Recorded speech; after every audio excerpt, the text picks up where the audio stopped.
Get in the game with the FanDuel Sportsbook app.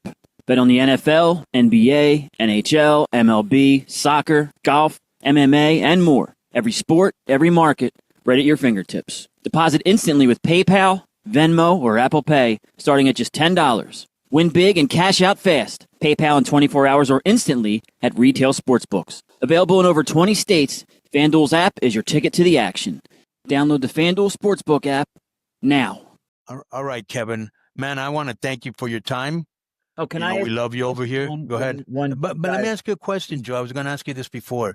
So you read his book, correct, or not yet? Yes. Is there anything you want to ask him from the book? No. I just to put it over to the people. I mean, it was a really great dive into his personality and everything, and he's a great storyteller. Some of the stuff that I enjoyed specifically. Joe, hold your mic up. Some of the stuff that I enjoyed. This is an homage to Dave Meltzer. Yeah. The volume will fix in post, but something that I enjoyed specifically was like early in the book, some of the like the bar encounters with the really annoying guy. I liked how he kind of settled that situation. And then there's some stuff about the relationship with Scarlett and all that and how that began and everything. And it's a nice little love story stuffed in there as well. And all the wrestling stuff. I mean, there's something for everybody, and it's just coming through in your voice. It's just excellent. Yeah, in my opinion. But thank you, man. I appreciate it. Did you catch the bit about Vampiro and Konnan in there? Do you remember it? No. Konnan, you'll appreciate this. I was saying something in the book. I said, when I was down there in AAA, I said, I had all the love in the world for you and Vamp, but it was almost like I would go to work with mom and dad. They were always fighting. And dare I never say which one was mom or which one was dad. Right. No, I'll tell you, I think one of the happiest things I was able to do that I actually felt good about was, if you remember, before I got there, one of the things that Vamp used to do is he used to punk all the main event guys, including you, Psycho, Santos Escobar. Remember? Yeah, of course. And I remember there was this one time where you guys were in a cage, and I think you were in El Paso, and he got face to face with either you or Psycho Clown, right?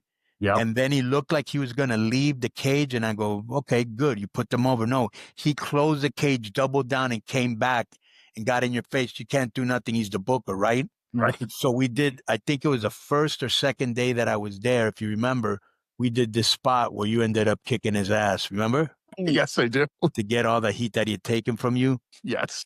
But yeah, it was just very, you were there. It was a very difficult situation, especially since they never told the motherfucker I was going to be working with him till like the day of.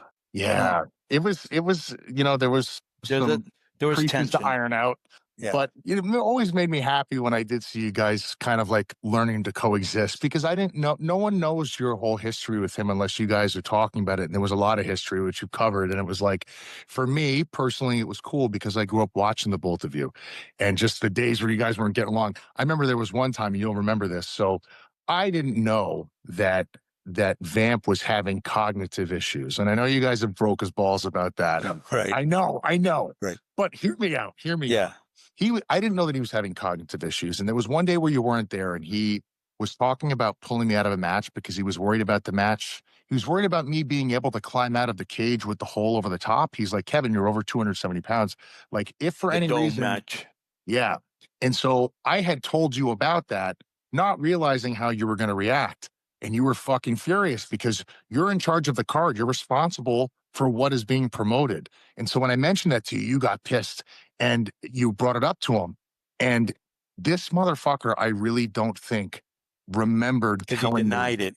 He denied it. And so I'm sitting there and I'm like, I'm looking like a liar. Yeah, right. I was like, why is he denying it? And then a couple weeks later, he was like, man, he's like, if I've said anything to you that's been strange, or I've done anything that's been strange, it's because I'm having cognitive issues. And he went into the whole thing. And I was like, fuck, there were times when he was so good to me. So I let it go. But I was like, I was so fucking mad that day. Now I can laugh. Yeah. Well, I'll tell you this. Either you're too nice of a guy or I'm too much of a dick. But that was definitely a work. But yo, what's up? I just want to thank you guys for watching this clip. Don't forget to hit the like button, leave a comment, and subscribe. And join our YouTube membership for hours and hours of exclusive, unedited, uncensored content. And being a member will help you get involved in our upcoming live streams.